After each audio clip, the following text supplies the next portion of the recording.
Hello friends, तो आप सभी का स्वागत है एक बार फिर से हमारी नई वीडियो में।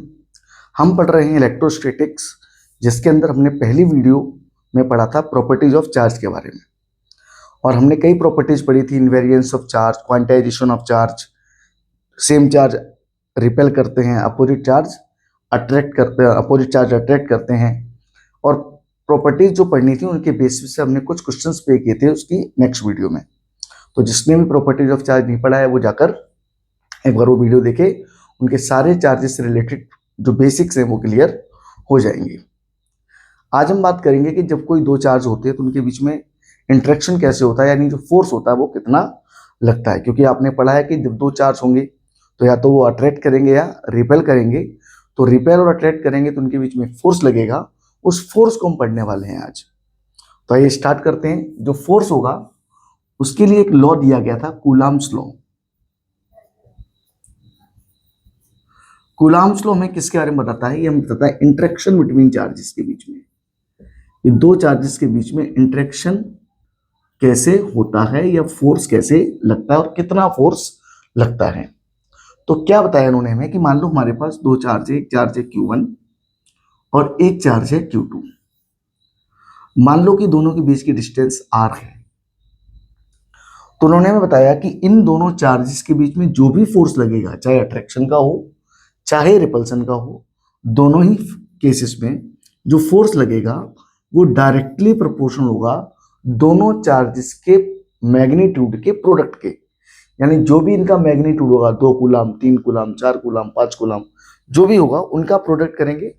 यानी हमारा चार्ज Q1 और Q2 है तो इनका प्रोडक्ट किया जाएगा Q1 और Q2। इनके प्रोडक्ट के तो डायरेक्टली प्रोपोर्शनल है फोर्स। और जो इनके बीच की डिस्टेंस है, डिस्टेंस कितनी है? R, इस R के स्क्वायर के इनवर्सली प्रोपोर्शनल होगा। R के स्क्वायर के इनवर्सली प्रोपोर्शनल है और Q1 Q2 के प्रोडक्ट के डायरेक्टली प्रोपोर्शनल होता है। This is the coulombs law. तो अगर मैं लिखना चाहूं तो क्या लिखूंगा? द फोर्स ऑफ अट्रैक्शन और repulsion between any two charges is directly proportional to magnitude of product of charges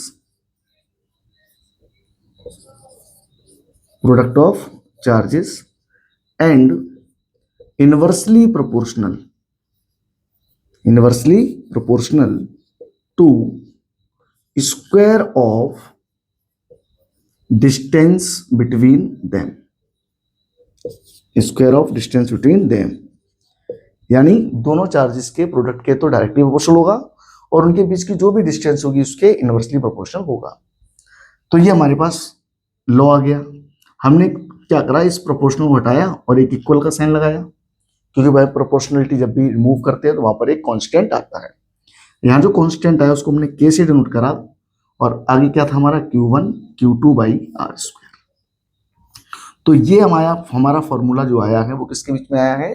दो चार्जेस के बीच में, जिसका फॉर्मूला है K Q1 Q2 by R square.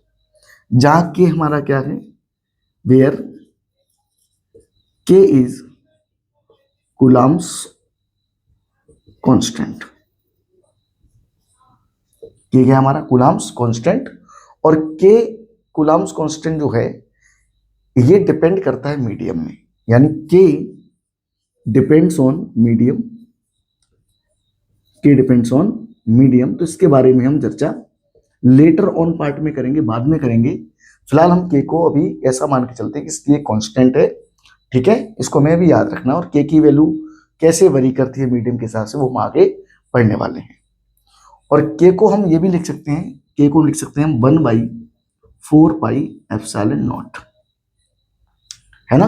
और एप्सिलॉन नॉट जो होती है हमारी वो होती है परमिटिविटी ऑफ फ्री स्पेस। इतना याद रखना है आपको, परमिटिविटी ऑफ फ्री स्पेस, ठीक? Permittivity of free space. और एप्सिलॉन नॉट की जो वैल्यू होती है वो होती है 8.85 इंटू 10⁻⁻12। यूनिट मैंने यहाँ पे नहीं लिखी है क्योंकि यूनिट पहले मुझे K की निकालनी पड़ेगी। अगर मैं के की यूनिट निकालूंगा तो देखो यूनिट कैसे निकालेंगे, के को निकालना है तो इसको इधर लेके जाओ, तो फोर्स की यूनिट होती है न्यूटन। क्या होती है? न्यूटन। फोर्स की यूनिट क्या होगी हमारी? न्यूटन। इस आर को इधर लेके जाएंगे, आर डिस्टेंस है, डिस्टेंस की यूनिट होती है मीटर, तो ये हो जाएगी न्यूटन मीटर स्क्वायर, क्योंकि यहाँ पे स्क्वायर लगा हुआ है।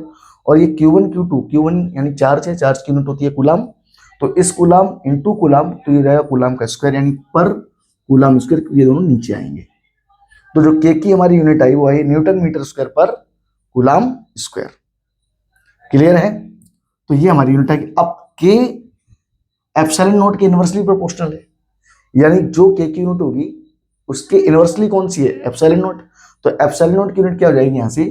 कूलाम स्क्वायर पर newton metre square. This is the data that you have to learn. और एप्सिलॉन नॉट क्या है? परमिटिविटी ऑफ फ्री स्पेस, यानी स्पेस में, स्पेस का मतलब वैक्यूम में या एयर और वैक्यूम को एक ही कंसीडर करते हैं, तो वहां वैल्यू भी 8.85 इंटू 10⁻⁻12 भी कंसीडर करेंगे, चाहे एयर की बात करें और चाहे वैक्यूम के, तो वहां पर हम उसकी ये वैल्यू रखेंगे।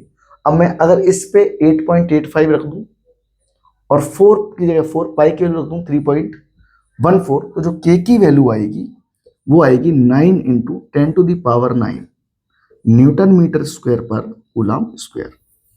ठीक है? और के किस पे वेरी करता है? के मीडियम के हिसाब से वेरी करता है, बदल जाता है, इसलिए हम के की जो और चर्चा है वो बाद में करेंगे।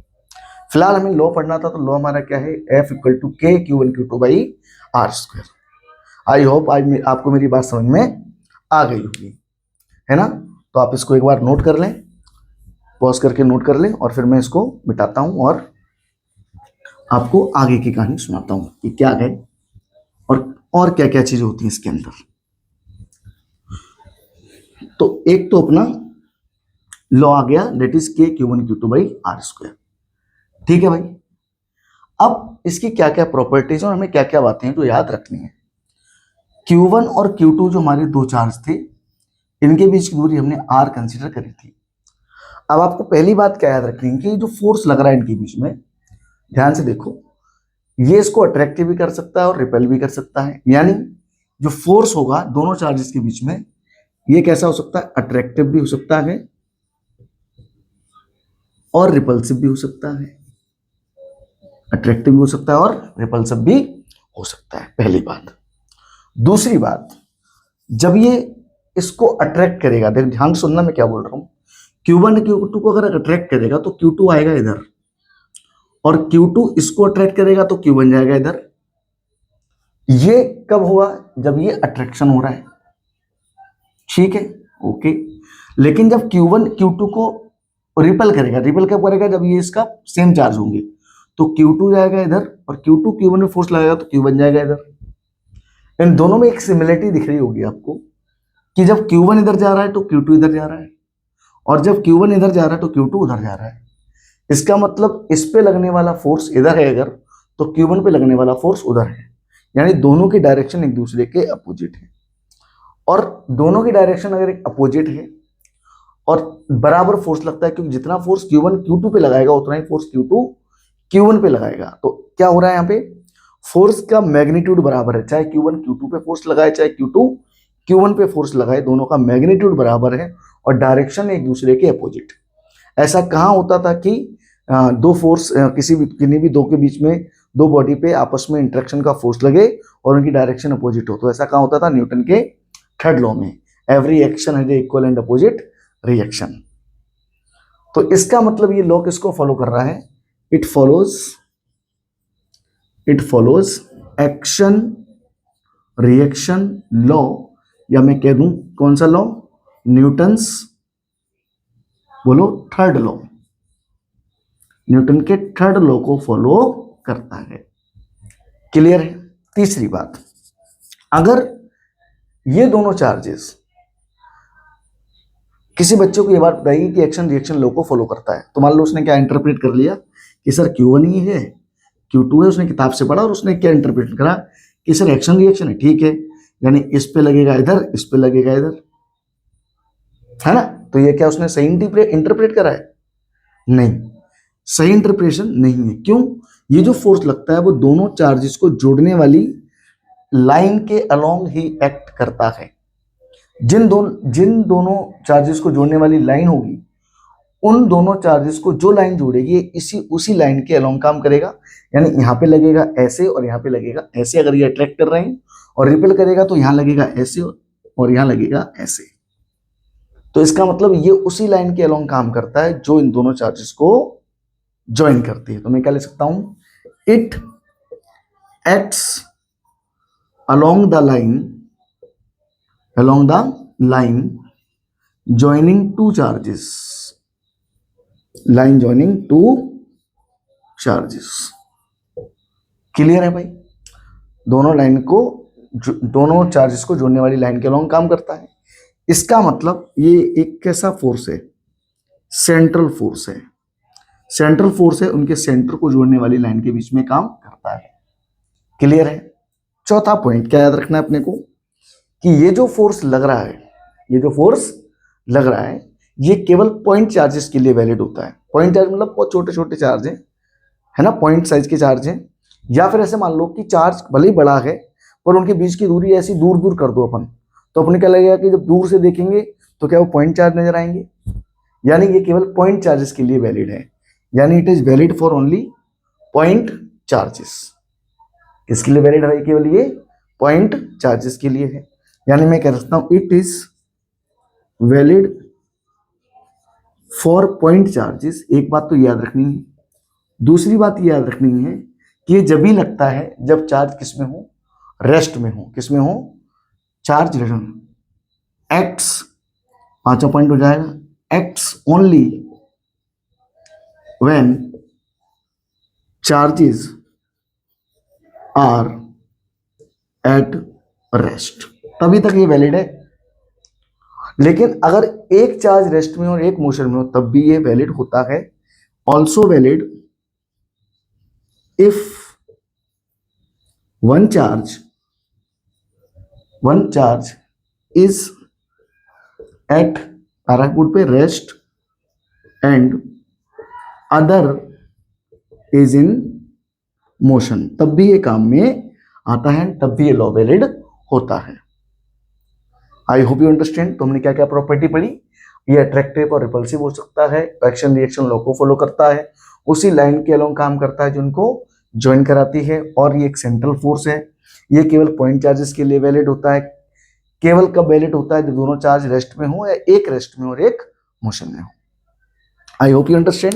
आगे की हम बात करें, आप इसको नोट कर लें और क्या प्रॉपर्टीज होती है इसके बारे में।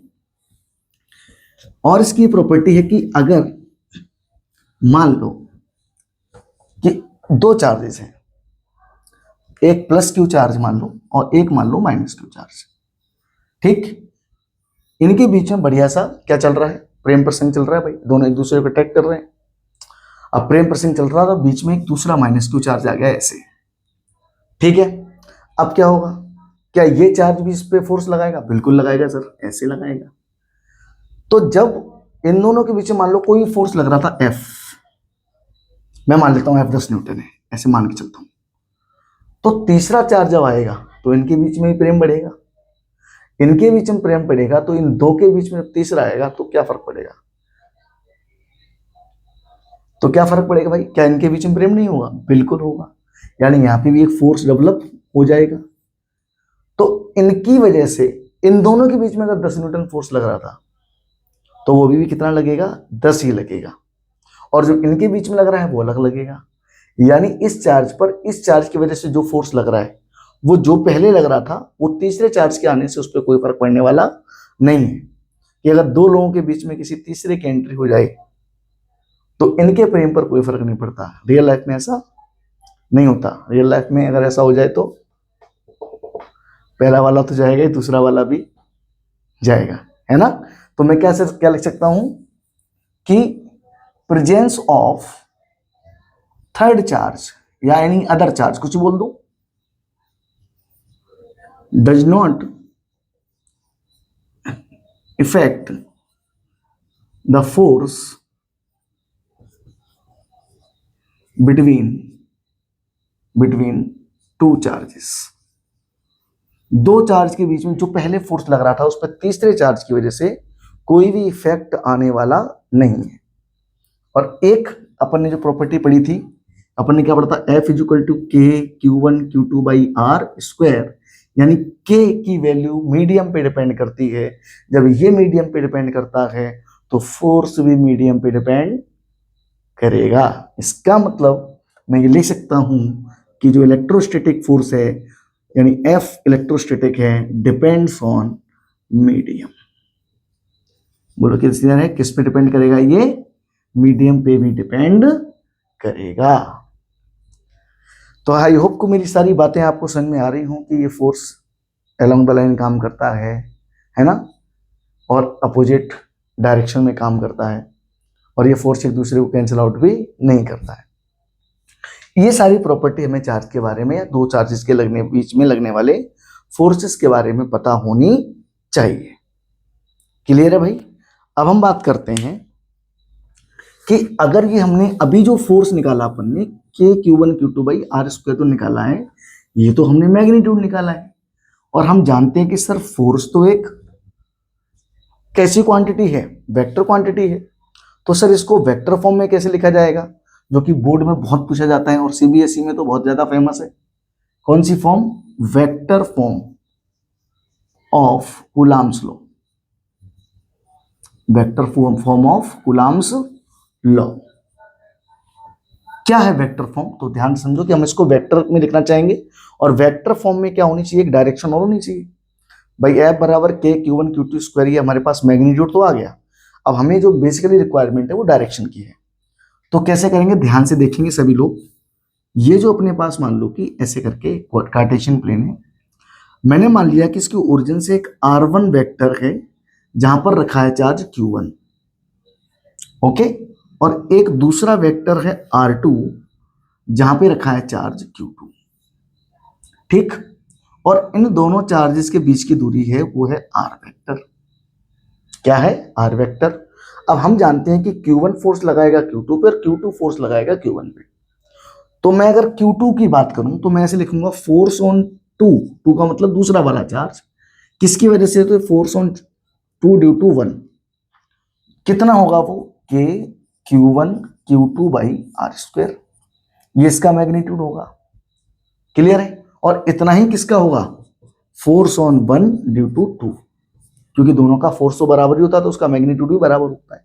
पर मैं चाहता हूं कि सर मुझे क्या चाहिए इसमें, मुझे एक डायरेक्शन चाहिए। तो मैं किसी एक चार्ज को कंसीडर कर लूंगा कि इसको Q2 पे कितना फोर्स लग रहा है और उसकी डायरेक्शन लिखूंगा, या फिर मैं Q1 को कंसीडर कर लूंगा कि Q1 पे फोर्स लग रहा है और उसकी डायरेक्शन लिख लूंगा। तो किसी भी एक की डायरेक्शन में लिख सकता हूं। मुझे पूछा जाए कि फोर्स किस पे पूछा गया है या फोर्स किस पे लग रहा है, तो मैं इसे कंसीडर कर लेता हूं कि फोर्स लग रहा है Q1 की वजह से Q2 पे, और दोनों चार्ज अगर मैं पॉजिटिव लूंगा तो Q1 Q2 को क्या इधर धक्का मारेगा, ऐसे इस लाइन के लो रिपेल करेगा इधर। तो इसका मतलब ये रिपेल करेगा, तो मैं इसका एरो यहां बना लेता हूं, यानी फोर्स इधर से इधर लग रहा है। क्लियर बात है। तो मेरे पास ध्यान से देखो तो ऐसे बन गया, ये तो R1 वेक्टर है जो बार बना रहा हूं मैं, ये अपना R2 वेक्टर है, ठीक है, यहां हमारा Q1 है और यहां हमारा Q2 है, और ये हमारा R वेक्टर है। एरो पे बहुत ध्यान देना पड़ेगा आपको, एरो ध्यान से देखो। तो ये एरो हमारे R1 जहां खत्म हुआ वहां से हमारा क्या स्टार्ट हुआ, वेक्टर R, और यहां से लेके यहां तक क्या हो गया, वेक्टर R2। तो आपने वेक्टर लॉ ऑफ, जो आपने दो किसी भी वेक्टर्स को जोड़ने का एक ट्राइंगल लॉ पढ़ा हुआ है, उस ट्राइंगल लॉ हमसे क्या कहता है कि जिन दो वेक्टर को जोड़ना है उसमें एक पहला वेक्टर ड्रॉ कर लो, फिर दूसरा वेक्टर ड्रॉ कर लो, और जहां से पहला स्टार्ट हुआ वहां से लास्ट तक एक लाइन से जोड़ दो। मैं दोबारा बता देता हूं आपको। मान ले कोई एक वेक्टर एक है, एक वेक्टर बी है, तो अगर मुझे ए और बी को जोड़ना है तो ए बना लो, और जहां से ए खत्म हुआ था वहां से बी बना लो, और फिर शुरू से लेके एंड तक जोड़ोगे तो ये जो आएगा वो इनका रिजल्टेंट वेक्टर होगा, vector A plus vector B, यानी आर जो है वो इन दोनों का सम है। क्लियर है। अब तुम इस डायग्राम से इसको कंपेयर करो कि R1 वेक्टर ये रहा और ये वेक्टर R है, तो देखो जहां R1 खत्म हो रहा है वहां से R शुरू हो रहा है, और ये वो वेक्टर जो शुरू से लेके एंड तक की कहानी को बयां कर रहा है। इसका मतलब मैं स्टेटमेंट इस ट्रायंगल से क्या निकाल सकता हूं कि वेक्टर R2 जो है, मैं ऐसे लिख दूं, वेक्टर R1 और वेक्टर R का जो सम है वो बराबर है वेक्टर R2 के। क्लियर है? और अगर मैं यहां से, मुझे चाहिए वेक्टर आर, क्योंकि दोनों के बीच की दूरी आर है, तो वेक्टर आर जो होगा वो बराबर होगा vector R two minus vector R one. बोलो क्लियर है? Vector R two minus vector R one. अब मैं जानता हूं कि जो इस फोर्स की डायरेक्शन होगी, अगर मैं 2 1 1 की बात करूं, फोर्स ऑन 2 ड्यू टू 1 की बात करूं, तो इसका जो डायरेक्शन होगा के Q1 Q2 by R square और into R cap. R cap क्या होती थी? डायरेक्शन। आपको याद हो थोड़ा वेक्टर, तो मैं बता देता हूं कि वेक्टर ए बराबर होता था magnitude of A into A cap. अगर कोई वेक्टर ए है तो उसका मैग्नीट्यूड अगर ए है और डायरेक्शन उसकी होती थी ए कैप, तो हमने आर की डायरेक्शन क्या होगी? R cap. तो मैंने इस डायरेक्शन को आर कैप से डिनोट कराया है। क्लियर है बात? अब देखो ध्यान से, मैंने लिखा फोर्स ऑन 2 ड्यू टू 1। अब ये आर कैप लगा दी, तो मैंने डायरेक्शन लगा दी, वेक्टर लगा दिया। अब मैं क्या लिखूंगा? के Q1 Q2 बाई, ये आर था, आर स्क्वायर। आर स्क्वायर का मतलब हो गया इसका स्क्वायर, और इसको मैं लिख सकता हूं R two minus R one, यानी क्या लिखूंगा यहाँ पे? R two minus R one, R one R की जगह पे। तो ये हो गया vector R two minus R one का मैग्नीट्यूड का स्क्वायर और इनटू आर कैप। किसकी वैल्यू मैंने चेंज कर दी बेटा? आर की चेंज कर दी। अब मैं क्या कह रहा हूं कि मुझे डायरेक्शन लिखनी है, तो डायरेक्शन कैसे लिखता हूं? यहां से देखेंगे अपन ध्यान से। डायरेक्शन ये ए कैप है, तो ए कैप को कैसे निकालेंगे? Vector A upon mod of A, यानी इसको नीचे ले आएंगे तो क्या आ जाएगा? डायरेक्शन आएगी। अब तेरे सवाल में ए की जगह पे है बेटा आर है, कितना है? आर। तो मैंने ए की जगह पे लिख दिया वेक्टर आर, एक आर कैप, ठीक है। और वेक्टर ए की जगह पे लिखूंगा वेक्टर आर, और नीचे क्या लिखूंगा? Mod of R. तो आर वेक्टर की वैल्यू हमारे पास क्या है? आर आर कैप निकालना है हमको, तो आर कैप की वैल्यू वेक्टर आर का देखो क्या है? ये R two minus R one, R two minus R one, और नीचे है इसका मैग्नीट्यूड यानी R two minus R one का मैग्नीट्यूड। तो ये आर कैप की वैल्यू उठाकर मैं यहां रखूं, तो हमारे पास क्या जाएगा? Force on 2 due to 1 is equal to K Q1 Q2 by, देखना यहां रखो, आर कैप की जगह पे क्या लिखा जाएगा? Vector R two minus R one, तो vector R two minus R one upon ये नीचे क्या आएगा? R one minus R two का मैग्नीट्यूड, और ये R one minus R two का स्क्वायर पहले से था और एक ये और आ गया, तो क्या हो गया? आर वन, ये इसको लिख दो, R two minus R one का मैग्नीट्यूड का cube. This is the vector form of Coulomb's law. और इसी को अगर मैं 1 के लिए लिखता तो क्या लिखता? फोर्स ऑन 1 ड्यू टू 2 के Q1 Q2। अब ध्यान से देख, अगर ये कहानी में उल्टी कर रहा तो इधर आ जाता ये, तो ये हो जाता R2 प्लस आर बराबर वेक्टर R1। तो यहाँ क्या आ जाता? R1 माइनस R2। तो यहाँ मैं क्या लिख दूंगा बोलो? Vector R1 minus vector R2, है ना। और नीचे बोलो R1 माइनस R2 का whole cube. This is the vector form of Coulomb's law, जो कई बार बोर्ड में हमसे पूछा जाता है। इसके लिए लैंग्वेज लिख सकते हैं अपन कि मान लो एक वेक्टर R1 है जहां चार्ज Q1 रखा है, एक वेक्टर R2 है जहां चार्ज Q2 रखा है, और इस प्रकार से हम कूलम्ब्स लॉ के लिए सारी प्रॉपर्टीज के बारे में समझ गए। क्लियर है? तो ये वेक्टर फॉर्म हो गई, और हमने क्या पढ़ा? Formula F equal to K Q1 Q2 by R square. Clear है बात? कोई डाउट है? बढ़िया, तो सबको नोट कर लो, और फिर मैं आपको बताता हूं कि जो हमने छोड़ दिया अभी एक कॉन्सेप्ट जिसको हम कहते हैं के। के क्या था हमारा? के था कूलम्ब्स कांस्टेंट।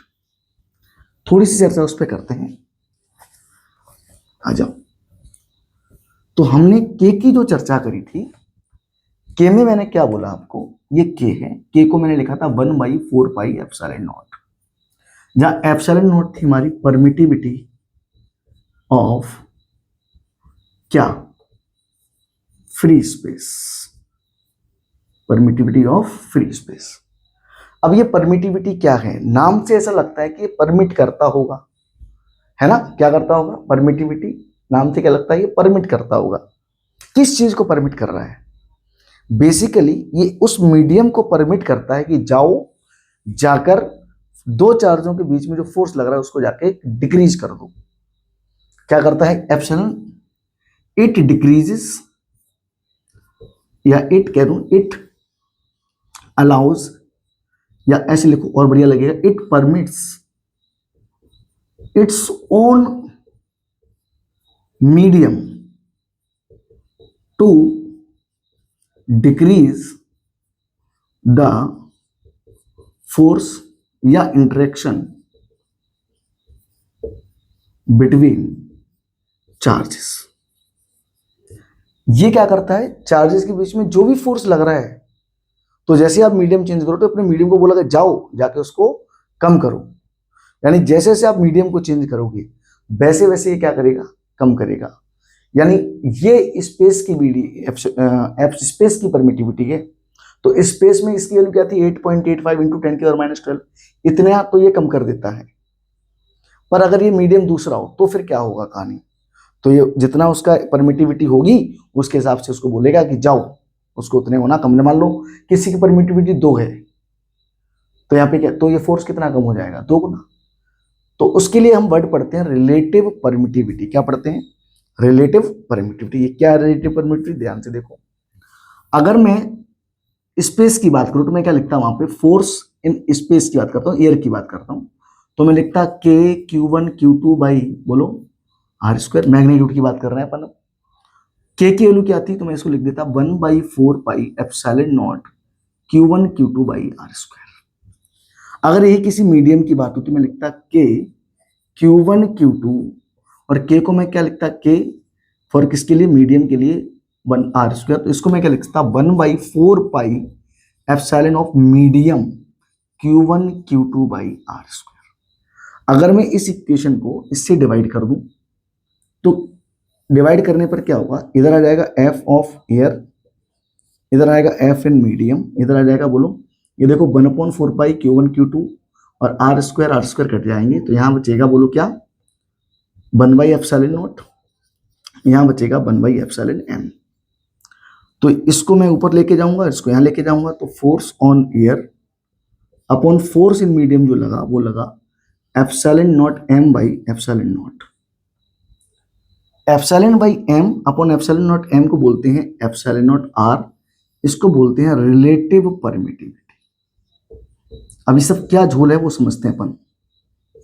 रिलेटिव परमिटिविटी का मतलब होता है कि एयर के रेस्पेक्ट में किसी मीडियम में कितना परमिट करता है फोर्स को डिक्रीज करना।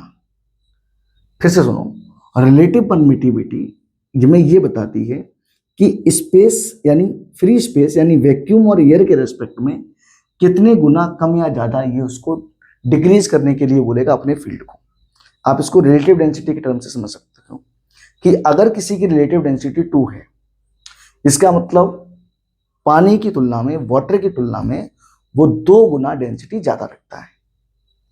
अगर किसी की रिलेटिव डेंसिटी 4 है, मतलब उसकी डेंसिटी वाटर के कंपैरिजन में 4 गुना ज्यादा है।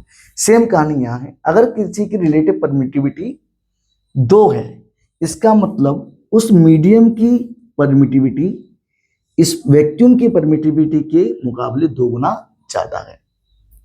यानी एप्सिलॉन आर जो है इसकी वैल्यू, यानी एप्सिलॉन ऑफ मीडियम अगर मैं यहां से निकालूं तो क्या निकलेगा, एप्सिलॉन आर। ये हो गया एप्सिलॉन ऑफ मीडियम। तो मीडियम की दी जाए तो आप एप्सिलॉन तो आपको पता ही है कितनी है, 8.85 इंटू 10⁻12। ठीक, और आर की वैल्यू आपको सवाल में दे दी जाएगी कि इसकी रिलेटिव परमिटिविटी इतनी है। तो मेरे को तो ये सीधा समझ में आता है कि सर रिलेटिव परमिटिविटी अगर किसी की 3 है, इसका मतलब जहां एप्सिलॉन रखा है ना, वहां पर ये वैल्यू रखी जाएगी एप्सिलॉन इंटू एप्सिलॉन आर।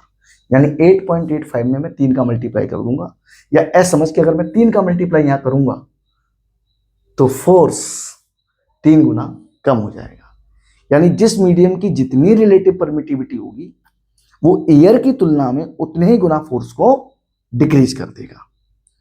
बात समझ में आई क्या? तो इसे हम बोलते हैं रिलेटिव परमिटिविटी, और इसी को आगे चल के हम यही बोलेंगे डाइलेक्ट्रिक कांस्टेंट। डाइलेक्ट्रिक कांस्टेंट, बोलो बात समझ में आई क्या? तो ये हो गई हमारी रिलेटिव परमिटिविटी। अब आपको पता है कि किसी मीडियम की परमिटिविटी एयर से तो ज्यादा ही होगी, तो जैसे आप मीडियम में लेके जाओगे तो फोर्स डिक्रीज हो जाएगा। क्लियर है?